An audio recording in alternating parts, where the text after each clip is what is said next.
നമസ്കാരം. ബി.ജെ.പിയിൽ ഒരു മാറ്റമുണ്ടാകാൻ പോവുകയാണ് എന്നത് വ്യക്തമാണ്. സംസ്ഥാന അധ്യക്ഷ പദവി കാലാവധി അവസാനിക്കാനിരിക്കെ സുരേന്ദ്രനെ തേടി ദേശീയ തലത്തിൽ തന്നെ ഒരു മുഖ്യ പദവി ലഭിക്കാനാണ് സാധ്യത.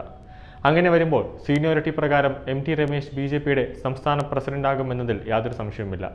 കൂടാതെ ആലപ്പുഴയുടെ തീപ്പൊരി നേതാവായ ശോഭാ സുരേന്ദ്രന് ഈ കൊല്ലം ബി.ജെ.പിയിൽ തന്നെ ഒരു മികച്ച പദവി അല്ലെങ്കിൽ കേന്ദ്ര തലത്തിൽ തന്നെ ഒരു പദവി കിട്ടാൻ സാധ്യതയുണ്ട്. തിരഞ്ഞെടുപ്പ് സമയത്ത് വലിയ തോതിൽ രാജീവ് ചന്ദ്രശേഖരന്റെ പ്രകടനം ബി.ജെ.പിക്ക് നൽകിയ പ്രതീക്ഷ ചെറുതല്ല എന്ന് എടുത്തു പറയേണ്ടിയിരിക്കുന്നു. ഇടതുപക്ഷ മുന്നണി സ്ഥാനാർത്ഥിയായ പന്ന്യൻ രവീന്ദ്രൻ കൂടുതൽ വോട്ടുകൾ പിടിക്കുമെന്ന് ഉറപ്പിക്കുന്ന ബി.ജെ.പി അതിൽ നല്ലൊരു വിഭാഗം ശശി തരൂരിന്റെ പെട്ടിയിൽ നിന്നാവുമെന്നാണ് ബി.ജെ.പിയുടെ കണക്കുകൂട്ടൽ. അങ്ങനെ ത്രികോണപ്പോരിൽ രാജീവ് ചന്ദ്രശേഖർ വൻ ഭൂരിപക്ഷം കിട്ടാനും സാധ്യതയുണ്ടെന്ന് എടുത്തു പറയേണ്ടിയിരിക്കുന്നു. തിരുവനന്തപുരം കഴിഞ്ഞാൽ ബി.ജെ.പി പിന്നെ ഒറ്റുനോക്കുന്നത് തൃശൂർ മണ്ഡലമാണ്. അവിടെ സുരേഷ് ഗോപി വൻ ഭൂരിപക്ഷത്തിൽ ജയിക്കുമെന്ന് ദേശീയ മാധ്യമങ്ങളും വ്യക്തമാക്കിയിട്ടുണ്ട്. തൃശൂർ പൂരം എന്ന തൃശൂർക്കാരുടെ വികാരം പിണറായി വിജയന്റെ പോലീസ് ഇടപെട്ട് തടസ്സപ്പെടുത്തിയതും സുരേഷ് ഗോപി ചർച്ചകൾ നടത്തി അവസാനം തൃശൂർ പൂരം നടത്തിയതും തൃശൂർക്കാരുടെ മനസ്സിൽ ഒരു ഗ്രാഫ് ഉയരാൻ സാധിച്ചിട്ടുണ്ട്. ഇവിടെ ബി.ജെ.പിയുടെ കണക്കിൽ കോൺഗ്രസിന് 3-ാം സ്ഥാനത്താണ് തൃശൂരിലുള്ളത്.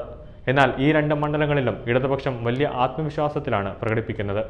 ബി.ജെ.പി ഇത്തവണയും അക്കൗണ്ട് തുറക്കാൻ പോകില്ല എന്നാണ് ഇടതുപക്ഷ നേതാക്കൾ പറയുന്നുണ്ടെങ്കിലും സത്യം എന്താണെന്ന് അവർക്ക് തന്നെ നല്ലപോലെ അറിയാം.